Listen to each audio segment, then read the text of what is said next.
So just like last time, with this set of class notes, lecture notes, I am also giving you certain problems that have been solved by Naveen, sorry, and uh, and these problems concern the topics that we are dealing with right now. So, for example, he has taken a particular problem from a book, and here you have a circular disc, and then you have a circular hole, and then they are asking you to find the maximum normal stress. The way to go about this problem is to use the thick cylinder solution. So the thick cylinder solution is something that I asked you as part of this lecture to just look into the solution of how to arrive at that. And by the way, you should just note that in the book there might be a typographical error. So this here there should be a plus sign. I think in the book there is a minus sign over here. So these are the stresses and the radial and the hoop stresses, and you can solve for the stress concentration factor from here. Now there is a mistake in the problem in the sense that it asks you to find what is the stress concentration in the limit C by A tends to 0. Now this is not the correct formulation. So here it should have said that C is much greater than 0, or is greater than 0 essentially, but it is much less than A in a sense, A being the outer radius. So that's how you can apply the thick cylinder approximation.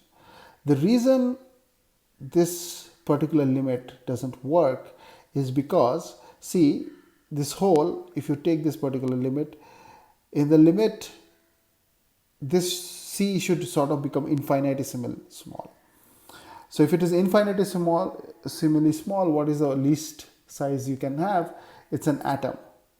So if you have a disk and C is just an atom, then would you end up getting a stress concentration? Because for all said and done, your structure here, it is actually just, it doesn't have any discontinuities because there's only one atom missing, right? But the continuum solution will make you think that this stress concentration will occur even in the limit that C is infinitesimally small. This leads to a paradox, and that's why this is a very beautiful problem to work out. The reason it leads to a paradox is because as C becomes infinitesimally small, at one point the continuum hypothesis breaks down.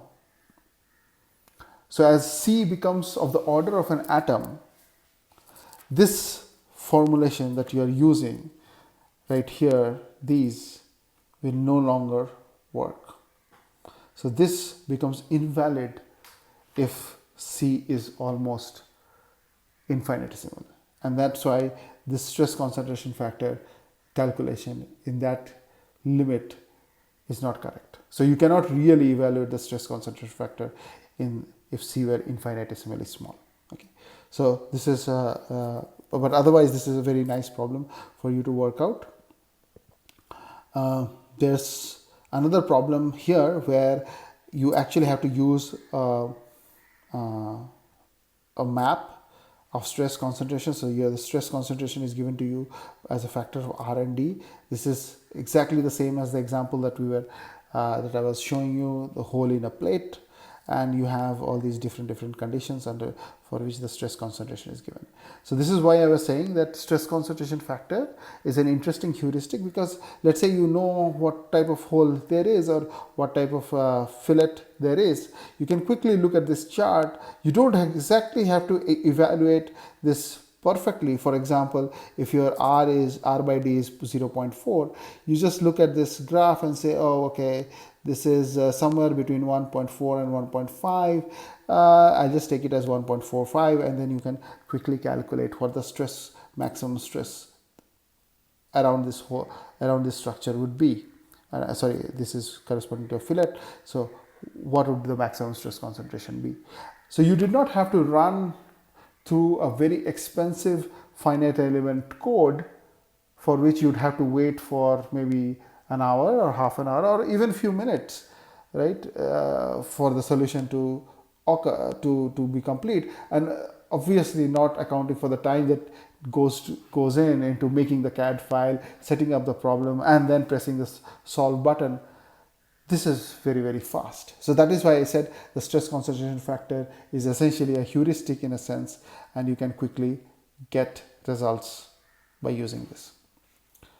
Okay. So you can go through this solution, and the third problem is revolves around the elastic energy. This is something we had discussed before our classes had ended. So this is again a nice homework, nice problem for you to go through and remember recall some of the class notes, right?